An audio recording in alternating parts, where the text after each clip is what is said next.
Let's make a scrappy quilted bag. We're going to start with 3 fabric prints, a zipper, and batting.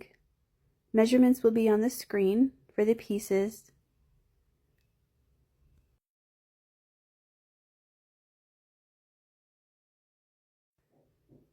When you have your pieces cut, lay them out so you see how they're going to lay, and I chose this layout.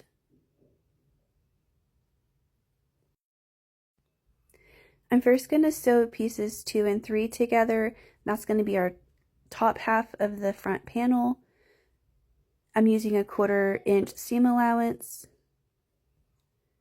And once you have that sewn, you want to open it up and give it a press, having your seams going one direction, and then sew fabric 1 on there,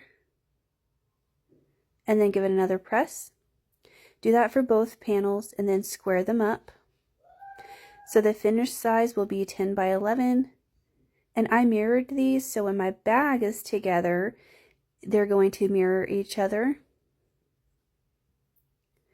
And now we're going to cut some batting and cut this 1 inch shorter all the way around. So our batting needs to be 9 by 10, and that just eases the bulk of the seams.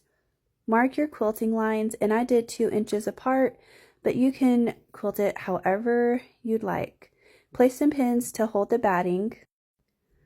Now you can quilt your bag however you like, so just customize it to your liking. I'm doing just a straight stitch 4.0 length. Do it for both panels. And we're going to cut our lining now.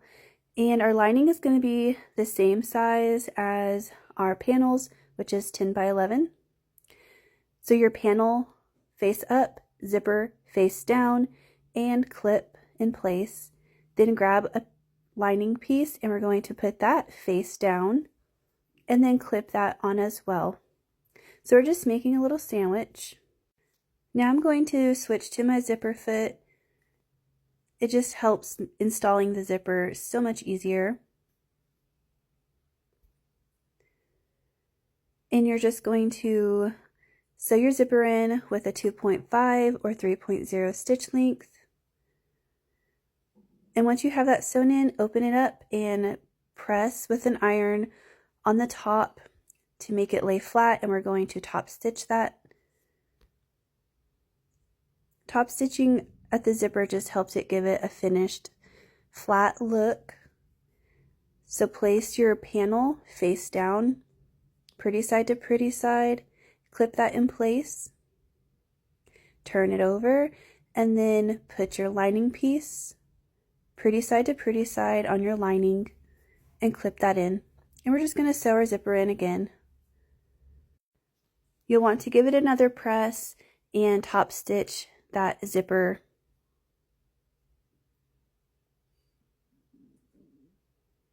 And I am marking my boxy corners, doing a 1.5 by 1.5 inch corner, and you can do your bag however big you want your boxy bottom, so like a 2 inches or 3 inches.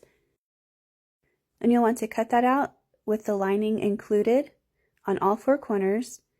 And we're going to open it up and we're going to place our lining pieces together and our outer panels together. Grab some pins or clips. But first, before we do that, we're going to open our zipper and make sure your zipper is still inside the bag. We do not want it towards the end of the zipper because you'll end up cutting your zipper off. And we don't want that. We want to make sure we have a zipper pull in our bag. So clip all around, leave an opening in the lining about 2 inches. And for our zipper, we want to make sure our teeth are pointing down into the lining. And you want to clip that and do that on the other side.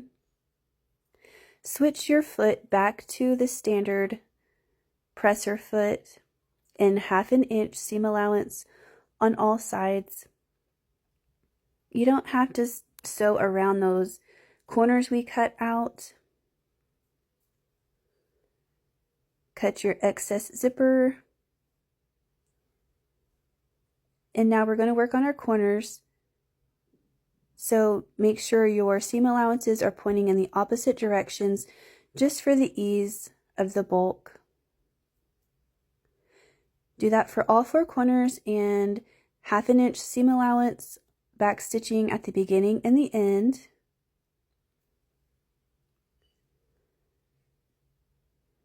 And we're almost done. We're going to turn our bag the right side and poke out our corners,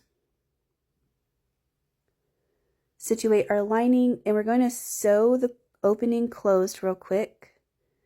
Just do a little stitch on that, trim your threads, and then stuff your lining into your bag. Get it all neat and situated.